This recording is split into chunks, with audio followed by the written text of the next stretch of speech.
નમસ્કાર વિદ્યાર્થી મિત્રો, આજે આપણે કથારૂપ રામાયણ ભારતીય સેવા ટ્રસ્ટમાં સંસ્કાર શૈલી સંસ્કૃતિ. અત્યારે બાળકોની અંદર સંસ્કારોની ખૂબ જ જરૂરિયાતો છે, બરોબર છે. તો કથારૂપ રામાયણમાંથી આપણે રોજ એક વાર્તા શીખીશું. તો આજે આપણે ભારતીય સેવા ટ્રસ્ટ નૈતિક શિક્ષા આયામ માંથી સૌથી પહેલા ભાગમાં લેશું વાલીઓ લૂંટારો. બરોબર છે બાળકો? તો ચાલો આપણે વાર્તામાં આગળ વધીશું. તમસા નદીના બંને કાંઠે ઘોર જંગલ હતું. એક નદી હતી, એનું નામ છે તમસા, અને એના બંને કાંઠે ઘોર જંગલ હતું. તેમાંથી એક નાનકડી કેડી પસાર થતી હતી. કેડી એટલે શું બાળકો? તો એક નાનકડો એવો રસ્તો હોય ને, એને કેડી કહેવાય. ઝાડીમાંથી સંભળાતી જંગલી જનાવરોની ગર્જનાથી પ્રવાસ બિહામણો લાગતો હતો. બરોબર, તમે આમ નીકળતા હોય અને જનાવરોના અવાજ આવતા હોય, પ્રાણીઓના અવાજ આવતા હોય તો પ્રવાસ ડર લાગતો હતો. પ્રવાસની અંદર તેમાંથી પસાર થતા વટે માર્ગુઓ અધર શ્વાસે ચાલતા હતા. એટલે ત્યાં જે નદીના કાંઠેથી જે વટે માર્ગુઓ હતા તે ત્યાંથી પસાર થતા હતા. તો એ આમ ડરતા ચાલતા હોય કે ક્યાંકથી કોઈ પશુ આવી જશે, ક્યાંકથી કોઈ પ્રાણી આવી જશે, જનાવર આવી જશે તો અમને ખાઈ જશે, એવો એ લોકોને ડર હોય. આ ભયાનકતાનો લાભ લઈને વાલિયાએ લૂંટવાનો ધંધો અહીં જ શરૂ કરી દીધો. આ વાલિયા નામનો લૂંટારો હતો, એને જોયું કે લોકો અહીંયાથી ડરતા જાય છે, એટલે એને શું કર્યું? લૂંટવાનો ધંધો શરૂ કરી દીધો. વાલિયાના માતા પિતા જંગલની બાજુમાં ઝૂંપડી બાંધીને રહેતા હતા. વાલિયાને એક તો ભણવામાં રસ જ ન હતો, અને તેમાં વળી ખરાબ છોકરાઓની સંગત થઈ. આને કારણે એને અનેક પ્રકારના ગોરખ ધંધા ચાલુ કર્યા. લૂંટ, મારામારી, ખૂન એને માટે સ્વાભાવિક થઈ ગયા. દીકરાની ચિંતામાં ને ચિંતામાં માતા પિતાના શરીર ઘસાઈ ગયા અને અંતે તેઓ મરણને શરણ થયા.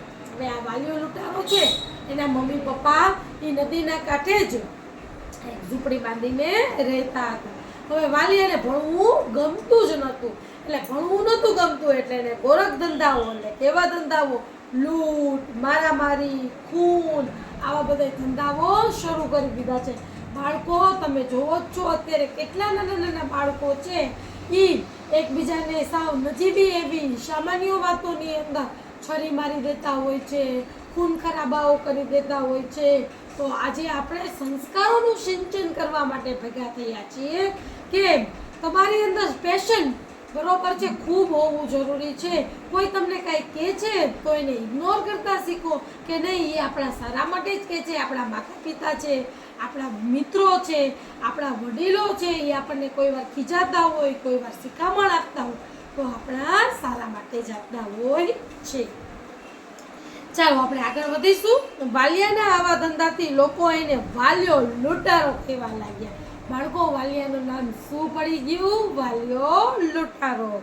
સમય જતા વાલિયાના લગ્ન થયા, ઘરે બાળ બચ્ચા થયા અને વાલિયાને ઘર સંસાર ચલાવવાના નાકે દમ આવ્યો. પછી તો પૂછવું જ શું? વાલિયાએ પરશુની ધકાતે આવતા જતા વડે માર્ગોને લૂંટવાનું શરૂ કર્યું.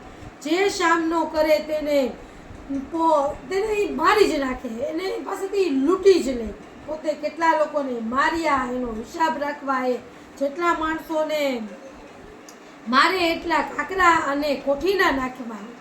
એટલે કે શું કહેવા માંગે છે બાળકો? કે વાલિયાના લગ્ન થઈ ગયા, એના ઘરે એની પત્ની આવી ગઈ, એના બાળકો થઈ ગયા, તો ઘર ચલાવવું વાલિયાને નાકે દમ આવી ગયો. ઇટ મીન્સ ઘર ચલાવવું એના માટે મુશ્કેલ થઈ ગયું અને એને લૂંટ ફાટ ચોરી ખૂબ જ વધારી દીધા. કેટલા માણસોને એને મારી નાખ્યા, એની પાસે એનો હિસાબ પણ ન હતો. વાલિયો એવું માનતો કે નિર્દોષ મનુષ્યને મારવામાં પોતાની બહાદુરી છે, નિર્દોષ માણસને મારી નાખવામાં એ પોતાની બહાદુરી સમજતો હતો, પણ એ સાચું નથી. તદ્દન અભણ પછી સારા સંસ્કાર ક્યાંથી મળે અને સારા સંસ્કાર વગર સારા વિચાર પણ ક્યાંથી આવે? લોકોને મારીને એમની ચીજવસ્તુ લઈ લે અને એમાંથી પોતાની પત્ની અને બાળકોનું ભરણ પોષણ કરે. વાલિયો કેવો હતો? અભણ હતો. એની પાસે શિક્ષાનું જ્ઞાન ન હતું, એટલે એને સારા નકશાનું ભાન ન હતું. એટલે બાળકો, એજ્યુકેશન પ્રાપ્ત કરવું ખૂબ ખૂબ ખૂબ જરૂરી છે. લોકોને મારી નાખતો હતો. એમાંથી જે લૂંટમાં જે પૈસા રૂપિયા ઘરેણા જે આવતા હતા એનાથી પોતાની પત્ની અને બાળકોનું વાલીઓ ગુજરાન ચલાવતો હતો. આમ કરતા કરતા એની કોઠી કાકરાથી ભરાઈ ગઈ. કેટલા લોકોને એને મારી નાખ્યા હશે, પણ વાલિયાના જીવનમાં બહુ જ નજીકના ભવિષ્યમાં મોટી ક્રાંતિ થવાની હતી. તેના કુકર્મનો સમૂળગો અંત આવવાનો હતો. વાલીઓ એક લોકોને મારી અને કોઠીમાં એક કાકરો નાખતો હતો તો આખી કોઠી કાકરાની ભરાઈ ગઈ હતી. પણ હવે વાલિયાના જીવનની અંદર સુધારો આવવાનો હતો. શું આવવાનો હતો? ખૂબ મોટી ક્રાંતિ આવવાની હતી. વાલીઓ હંમેશાની જેમ જંગલમાં આવતા જતા લોકોની રાહ જોવા બેઠો હતો. એકાએક વીણાના મધુર સ્વર તેના કાને અથડાયા. વાલીઓ તો જે જંગલનો રસ્તો હતો જ્યાં વટે માર્ગો રાહદારીઓ ચાલતા હતા એ રસ્તા ઉપર લૂંટવા માટે બેઠો હતો. ત્યાં એના કાનમાં એક ખૂબ સરસ મજાના મધુર વીણાના અવાજો સંભળાય છે. આ જંગલમાં વીણા વગાડતું કોણ આવતું હશે? તેની બુદ્ધિ કઈ ચાલી નહીં.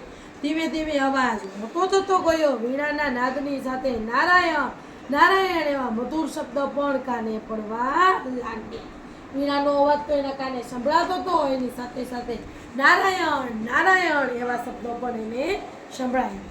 ચોક્કસ કોઈ ગાયક હોવો જોયો. કેટલાક દિવસો પછી મીઠા શબ્દ અને સ્વર તેના કાને પડ્યા હતા.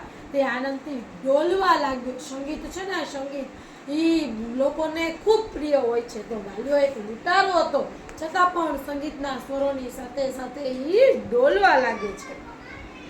પણ બીજી ક્ષણે એ સાવધ થઈ ગયો. અરે, મારે એને ગાવાને શો સંબંધ? હું તો ગાયકને મારીશ અને તેની ચીજ વસ્તુ લૂંટીશ.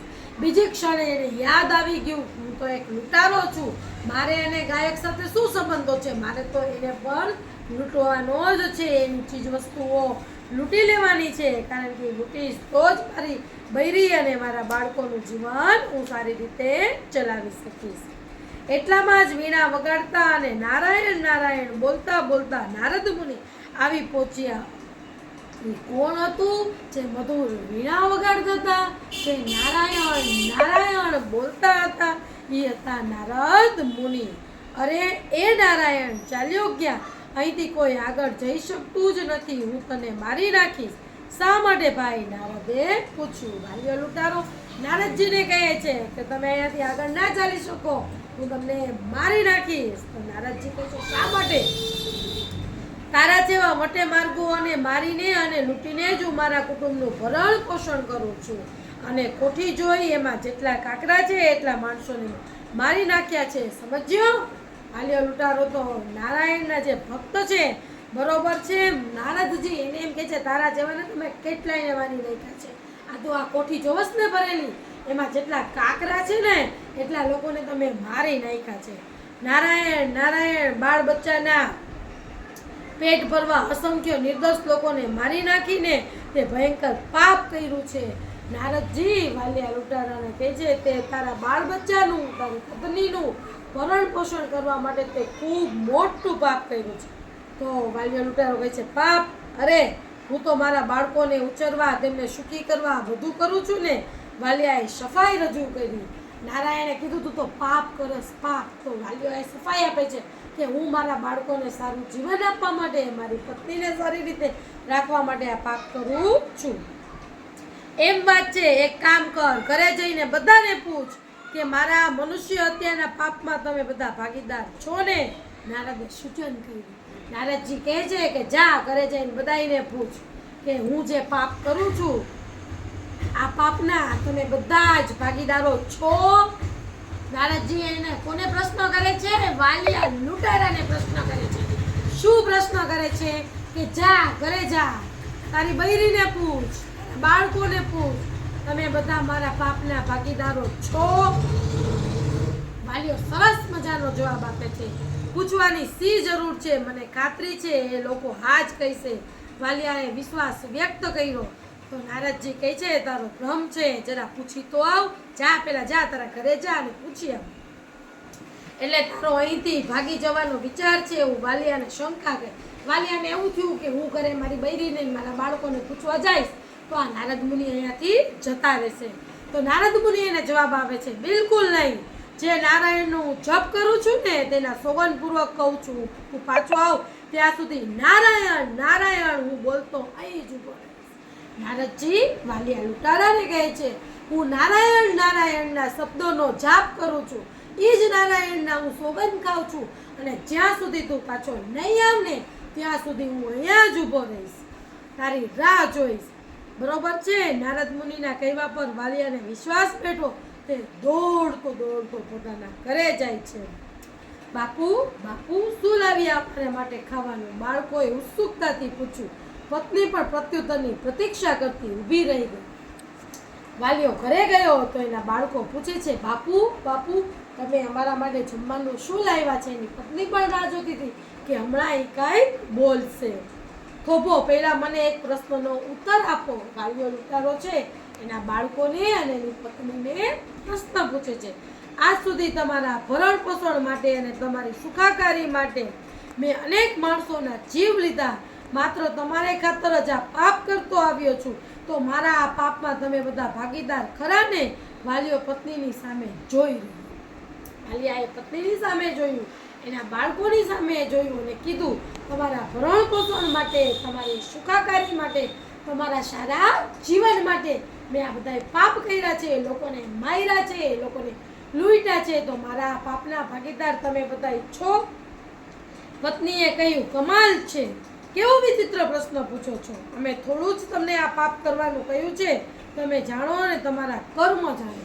પત્નીએ તો કેટલો સરસ જવાબ આપ્યો કે મેં કીધું તું તમને લોકોને મારી આવો, મેં કીધું તું તમને લોકોને લૂંટી આવો, તમે પાપ કર્યું છે, તમે કર્મ કર્યા છે, તમે જાણો અને તમારા કર્મ જાણો.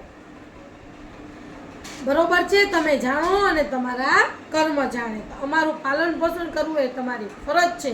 એ ફરજ કેવી રીતે અદા કરવી એ તમારે જ જોવાનું છે. તમે માણસોને માર્યા એ કંઈ અમારા કહેવાથી નહીં, એટલે તમારા પાપના ભાગીદાર થવાનો પ્રશ્ન ઉપસ્થિત થતો જ નથી. વાલિયાએ એની પત્નીને પ્રશ્ન કર્યો, વાલિયાએ એના બાળકોને પ્રશ્ન કર્યો. એની પત્ની અને એના બાળકો કહે છે કે અમારું ભરણ પોષણ કરવું, અમારું ભરણ પોષણ કરવું, અમને સારી રીતે સાચવવા, અમને સારું જમાડવું એ તમારી ફરજ છે. તમે તમારી ફરજ કઈ રીતે અદા કરો છો એ તમારો પ્રશ્ન છે. તમે કમાઈને અદા કરો છો કે તમે લોકોને મારીને અને લૂંટીને અદા કરો છો? વાલિયાને તરત જ મગજમાં સ્ટ્રાઇક થઈ જાય છે. બરોબર છે. એ દોડતો દોડતો ફરી પાછો નારદ મુનિ પાસે જાય છે. ત્યાં જઈને એ નારદ મુનિની માફી માંગે છે અને વાલિયો લૂંટારો માંથી એ વાલ્મીકીજી બની જાય છે. બરોબર છે બાળકો? તો તમને આ બોધપાઠમાં એટલું જ શીખવાનું છે કે તમે જે કર્મો કરો છો એના ભાગીદાર તમે ખુદ પોતે જ છો. તમારા સાથી મિત્રો, તમારા માતા પિતા, તમારા આસપાસના વર્તુળના લોકો, તો કોઈ તમારા કર્મો સાથે બંધાયેલા નથી. વાલિયાને સત્ય સમજાણું, મોડું સમજાણું, પણ સમજાઈ ગયું. એટલે આજથી આપણે પણ આ સંસ્કારોના સિંચનની અંદર સારા સંસ્કારો, બને ત્યાં સુધી લોકોને દુઃખી કરવાના નહીં, કોઈને હેરાન કરવાના નહીં અને લોકોનું ભલું કરવાનું છે.